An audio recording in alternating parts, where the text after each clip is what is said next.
to the deep dive. We take a whole load of information, your information actually, and we pull out the key bits, the stuff that really counts. Yeah, think of it like your personal fast track to getting up to speed, maybe finding some surprising things along the way. It's all tailored for you, the listener. And this deep dive is built just for you. Today, our mission is digging into a YouTube video. It's from the Mark Tilbury channel called How to Invest for Beginners in 2025. Exactly. We're going to break it down, compare 5 different investment options he highlighted, specifically for people just starting out. That's right. We're looking at individual stocks first, then REITs, that's real estate investment trusts, then cryptocurrency, gold, and finally index funds. And the video did this interesting thing where it showed what happened if you put just $100 into each one 4 years ago. Yeah, a little experiment. So we're going to unpack what that tells us. We'll be looking at, how hard each one is to learn about. The learning curve, right? Yeah, and the potential for passive income, how good they are for taxes, the risk involved. And crucially, those actual results after 4 years on that $100. Okay, let's jump in. Right. Let's start with individual stocks. So this is basically owning a small piece of an actual company. It can be quite exciting, I think, because you can invest in companies you actually believe in or whose products you use. But the video really stresses the learning curve here. It's not just picking names out of a hat. Yeah. Definitely not. Successful stock picking, it means, well, digging deep into the fundamentals. Exactly. Looking at their financials, income statements, balance sheets, cash flow statements, that kind of thing. And the video suggests this is more for the long haul, like 2 to 10 years sort of time frame. Yeah, that's the idea.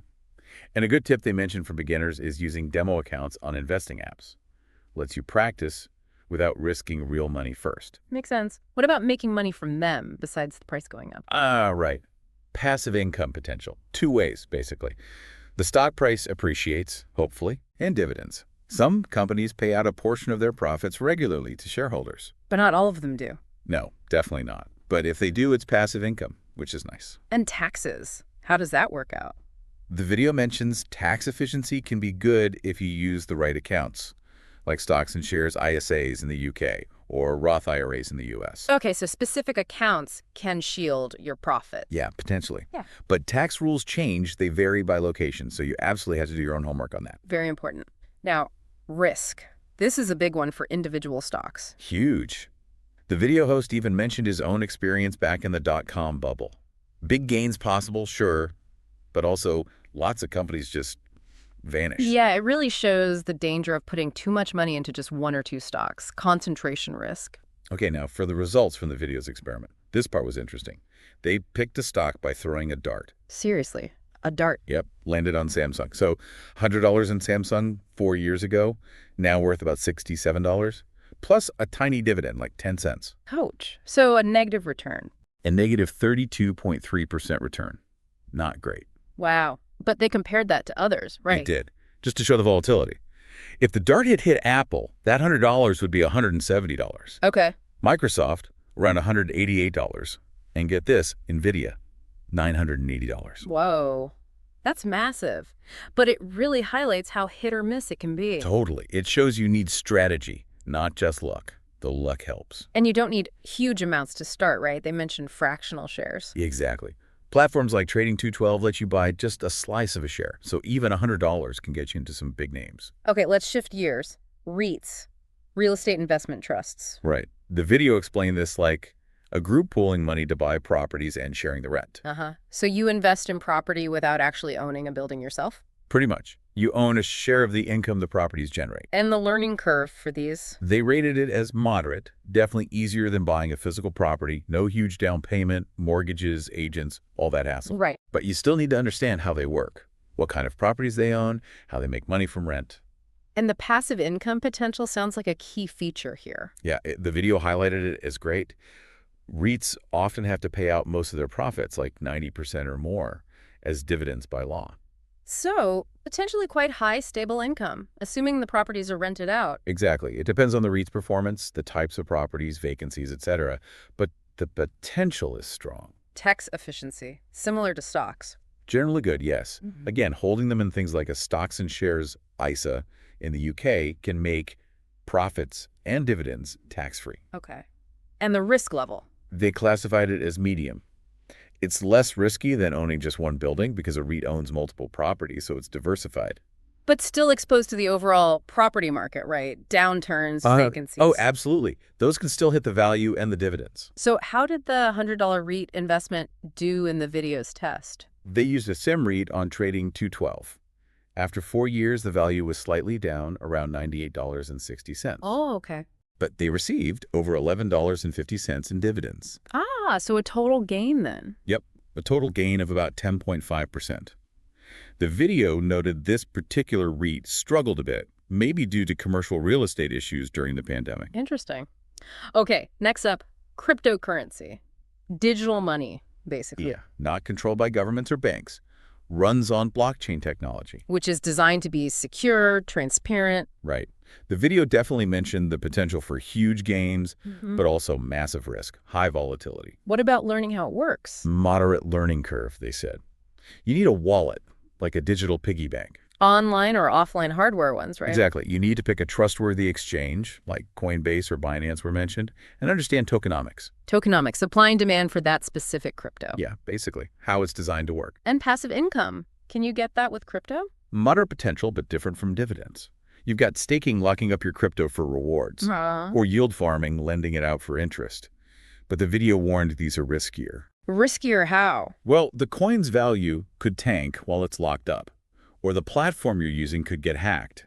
The host mentioned preferring to just hold on a secure hardware wallet like a ledger. Okay. Tax efficiency. Rated as poor.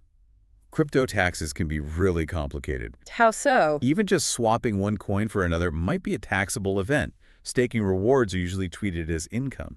And you can't put them in those tax-sheltered accounts like ISAs or Roth IRAs. Generally, no, not at the moment. So less tax efficient. Right. And the overall risk level. Very high.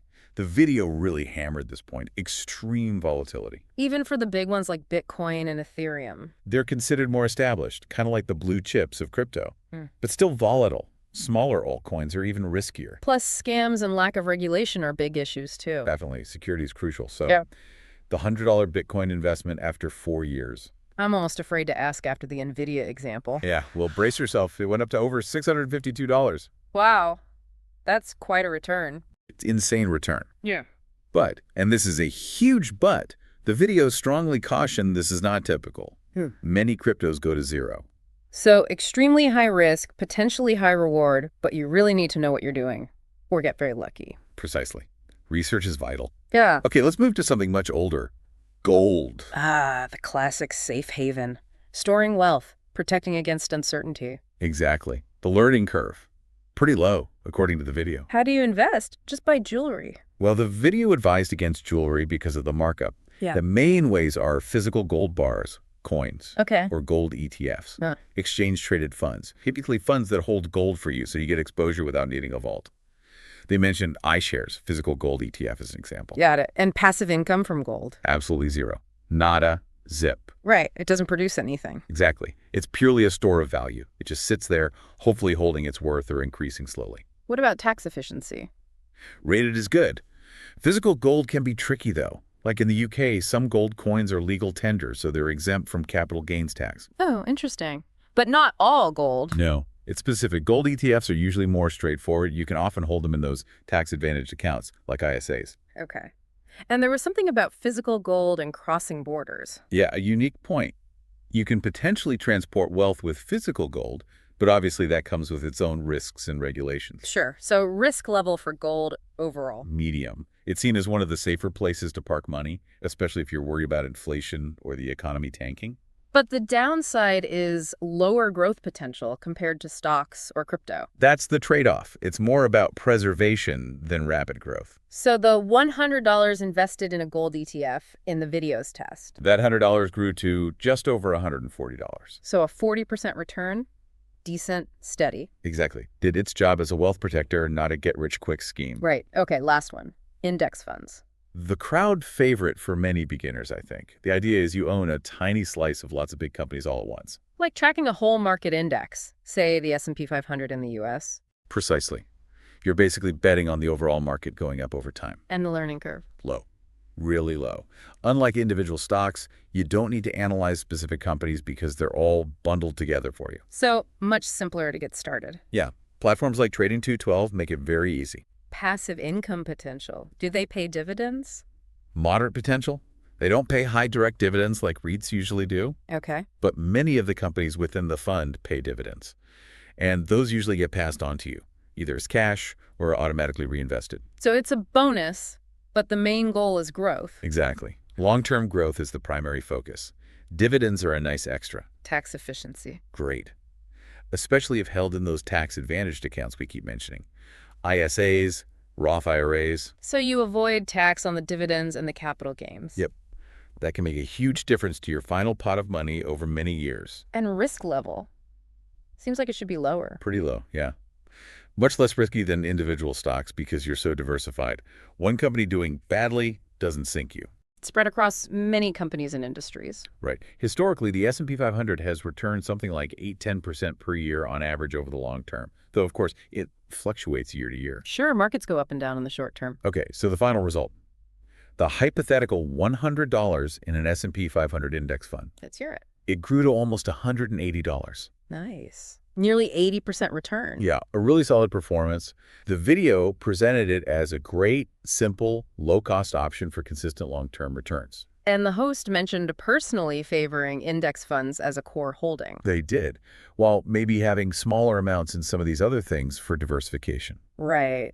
So wrapping up, we've seen quite a range here. Stocks, REITs, crypto, gold, index funds, all with different profiles. Yeah, pros and cons for each. Some aiming for faster growth, some for income, others more for just protecting what you have. But I think the biggest takeaway, the one the video really emphasized. It's just starting, Right. even with a small amount. Yeah. That $100 example showed different paths, but the key was getting it invested. Exactly. The power of compounding over time is incredible.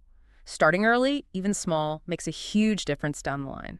So the final thought to leave you with is, well, which of these paths, if any, feels right for you?